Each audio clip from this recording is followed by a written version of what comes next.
Now when Jesus saw the crowds, he went up on a mountainside and sat down. His disciples came to him, and he began to teach them. He said, "Blessed are the poor in spirit, for theirs is the kingdom of heaven. Blessed are those who mourn, for they will be comforted. Blessed are the meek, for they will inherit the earth. Blessed are those who hunger and thirst for righteousness, for they will be filled. Yes. Blessed are the merciful, for they will be shown mercy. Blessed are the pure in heart, for they will see God. Blessed are the peacemakers, for they will be called children of God. Blessed are those who are persecuted because of righteousness, for theirs is the kingdom of heaven. Blessed are you when people insult you, persecute you, and falsely say all kinds of evil against you because of me. Rejoice and be glad, because great is your reward in heaven. Yes, Rabbi. For in the same way they persecuted the prophets who were before you. You are the salt of the earth. But if the salt loses its saltiness, how can it be made salty again? It is no longer good for anything, except to be thrown out and trampled underfoot. You are the light of the world. A city on a hill cannot be hidden. Neither do people light a lamp and put it under a bowl. Instead, they put it on its stand, and it gives light to everyone in the house. In the same way, let your light shine before others, that they may see your good deeds and glorify your Father in heaven. You're teaching, Master. Do not think that I have come to abolish the law or the prophets. I have not come to abolish them, but to fulfill them. Truly, I tell you, until heaven and earth disappear, not the smallest letter, not the least stroke of a pen will by any means disappear from the law, until everything is accomplished.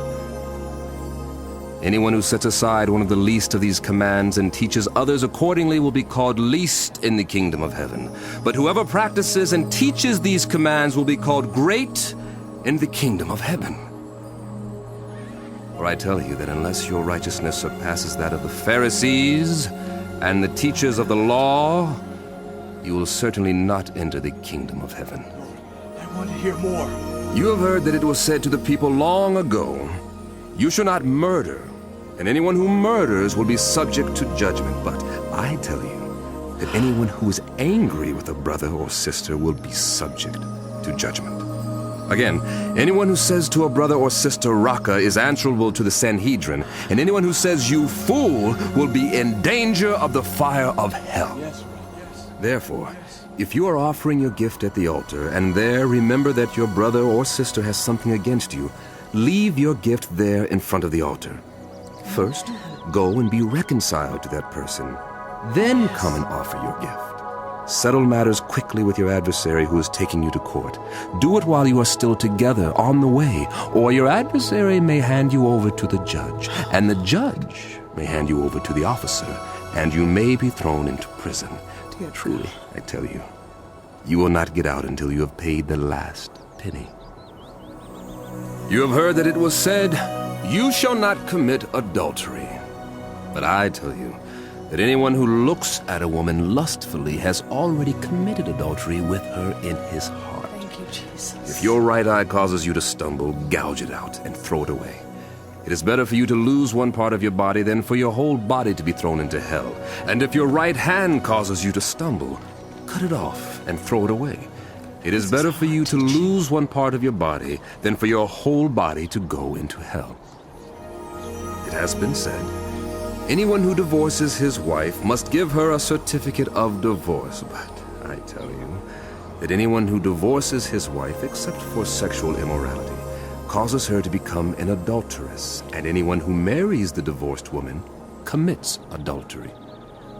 Again, you have heard that it was said to the people long ago, "Do not break your oath, but fulfill to the Lord the vows you have made."